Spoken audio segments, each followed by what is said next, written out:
Thank you thank you sir. आमचा गट क्रमांक 2 या ठिकाणी सादर करत आहे काळजी घेणारे कुटुंब. आपण सगळे कुटुंबात वावरलेले आहोत. कुटुंबातून लोकशाही मूल्य आपल्यामध्ये रुजवले जातात. इयत्ता 4थीच्या उपक्रम पुस्तिकेमध्ये पान नंबर 29 वर एक धडा दिलेला आहे नातेसंबंधांच्या संदर्भात, जो काळाची गरज आहे. आता त्याच्याबद्दल बोलण्यापेक्षा आम्ही प्रत्यक्ष कृतीकडे जातोय. आज आम्ही जो अभिनय सादरीकरण करतोय, आमचा विषय आहे काळजी घेणारे कुटुंब. एक नम्र विनंती आहे, आपण थोडा वेळ मोबाईल थोडा बाजूला ठेवूया. ओके, तर आम्ही सुरुवात करतोय. आमच्याकडे जो उपक्रम आलेला आहे, आमच्याकडे जो धडा आला आहे, त्याचं नाव आहे काळजी घेणारे कुटुंब. या कुटुंबातले पात्र अगोदर तुम्ही सगळे विद्यार्थी आहात असं समजा, आणि हेच आमचे विद्यार्थी तुम्हाला त्या त्या रूपात सादर करणार आहेत. स्मिता गायकवाड ऍज अ दीक्षा म्हणून काम करणार, त्यांच्यासाठी टाळ्या वाजवा एकदा जोरदार. कारण जयश्री टीचर ज्या आहेत त्या आई म्हणून काम करतायत. राहुल चव्हाण सर वडील म्हणून अतिशय उत्स्फूर्त आहेत. आणि आमचा खोडकर आणि नटखट असा सिद्धू प्रशांत केंद्रे सर, आणि नळावर जो पाणी भरायला जाणार आहे असा आमचा कुणाल निलेश चव्हाण सर, आणि मी स्वतः हर्षद कोठावदे. आम्ही 4 जण सागरबाई मोदी शाळेतून आहोत, आणि या दोन्ही टीचर ज्या आहेत त्या आदर्श शाळेतल्या आहेत. तर आमच्यासाठी एकदा टाळ्या वाजवा. थँक्यू. सुरुवात होते सादरीकरणाला, आणि आम्हाला सादरीकरणाची संधी दिल्याबद्दल कुलकर्णी सर, पाटील मॅडम आणि गायकवाड मॅडम यांचे सुद्धा मनापासून आभार. मी आता सुरुवात करतोय. You are ready Siddhu? Ready sir. Okay. आमचा अतिशय नॅटखॅट असा तो सिद्धू आहे. सिद्धू पाणी नंतर पी आता.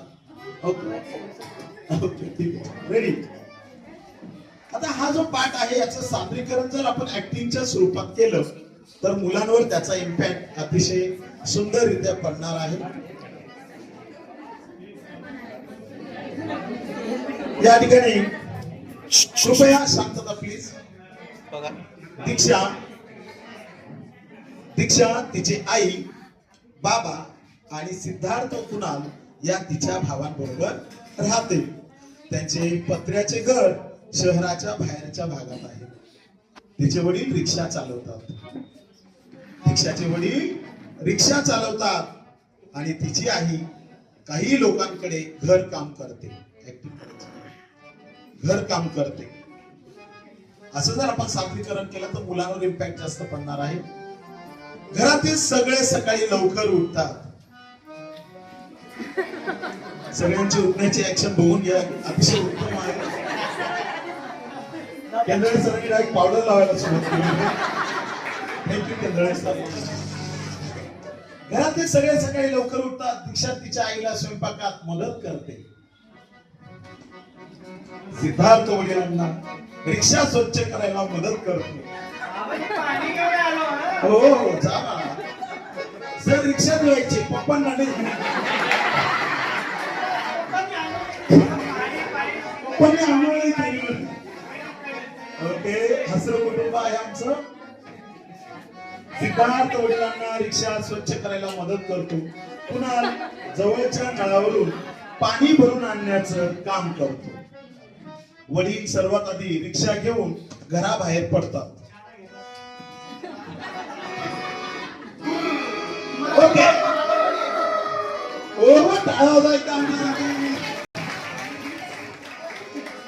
दीक्षा तिच्या लहान भावांना शाळेसाठी तयार व्हायला मदत करते. मॅडम ओरिजिनल नाही, सांभाळा थोडं.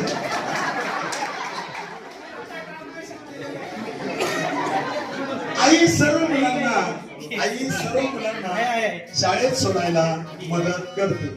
आता बघा विद्यार्थी मित्रांनो, आई तिघांना शाळेत घेऊन जातात. आमचा सिद्धू फार नटखट आहे हो. मग ती बस पकडून तिच्या कामावर जाते. संध्याकाळी मुलं शाळेतून स्वतः चालत घरी येतात.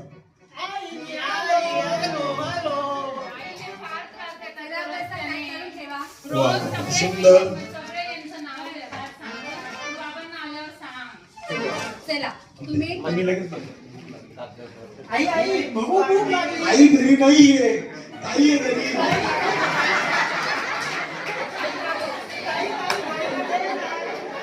आमचा सिद्धू फार नटखट आहे हो. फार नटखट आहे. एवढ्यात तुम्हाला कशी काय भूक लागली हो? ओके चला. संध्याकाळी मुलं शाळेतून स्वतः चालत घरी येतात, दीक्षा पडतात, त्यांना काहीतरी खायला करते, सगळेजण खाऊन घेतात. आई घरी आल्यावर स्वयंपाकाची तयारी करते. त्यावेळेस मुलं आईला विचारतात, आई मी काही मदत करू का? तुम्ही काही मदत करू नका. तुम्ही अभ्यासाला बसा आणि काही अडचण आली तर मला विचारा. असं सगळेच मुलं आपल्या आई वडिलांना विचारतात. आणि मग मुलं म्हणतात की आई तुला मदत करू का? तर आईचं एकच वाक्य असतं, तुमची मदत म्हणजे दुप्पट काम असतं, त्यामुळे मदत काही करू नका. वडील कामावरून थोडे उशिरा घरी येतात. वडील कामावरून घरी आलेले आहेत. दिवसभर रिक्षा चालवून ते खूप थकलेले असतात, खूपच थकलेले असतात. बाबा पाय दाबून. फक्त पाय दाबा, गळा दाबू नका. पायच दाबा. मग सगळेजण एकत्र जेवायला बसतात. बसायचं, जेवायला बसायचं.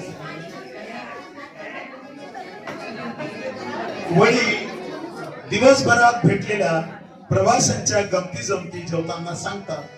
रात्री सगळेजण थोडं सांगा सर, दिवसभराच्या गमती जमती. अभ्यास केला का रे पोरांनो? हो. आज रिक्षामध्ये तुझ्यासारखाच होता सिद्धू एक मुलगा, तो त्रास देत होता. त्याला मी फटकेच मारलो. त्रास द्यायचा नाही. बाबा बाबा तुम्हाला एक सांगायचं होतं मला. शाळेत जाताना घरी येताना हे दोघ जण खूप त्रास देतात. अरे आणि गल्लीतल्या नाही आजी बाबा आम्ही नाही त्रास दिला. गल्लीतल्या बऱ्याच काकू नाही सांगतात त्रास तू दिला. आई बाबांना यांचं नाव सांग, नाव सांग. त्यांना उद्या उद्यापासून मी त्यांच्या शाळेत जाते आणि त्यांच्या शिक्षकाला त्यांची कंप्लेंट करते. चालेल, नको सांग नको त्यांना. नको नको आई नको. नाही पाठवतोच. नको आई नको बाबा नको. नाही मस्ती करणार बाबा आम्ही. बरं, आता जेव्हा मुकाट्याने आता शाळेमध्ये मुलं तास घ्यायला सांगते सगळे शिक्षकांना. तुम्ही ऐकत नाही ना. ऐकणार बाबा. रात्री सगळेजण लवकर झोपतात. घरी बसलं तरी कुटुंब आनंदी आहे. जोरदार टाळ्या. हो ना? याच कुटुंब कसं असावं, असं हसरं खेळतं असावं, ज्या कुटुंबामध्ये स्त्री हसते आहे, सुनबाई असते, सासू असते, आई असते, लहान मुलगी असते, वडील असतात, भाऊ असतो, बहीण असते. ते खरं तर हसरं कुटुंब असतं. खरी श्रीमंती आनंदाची असते. आनंदाने खरं जगायचं असतं. कारण मनाची श्रीमंती फार मोठी आहे. पैशांची श्रीमंती असली तरी बऱ्याच लोकांना गोळ्या घेतल्याशिवाय झोप येत नाही. म्हणून सदैव हसत राहा. कुटुंब कसं असावं त्याची एक सुंदर कविता आमचा पूर्ण ग्रुप सादर करेल.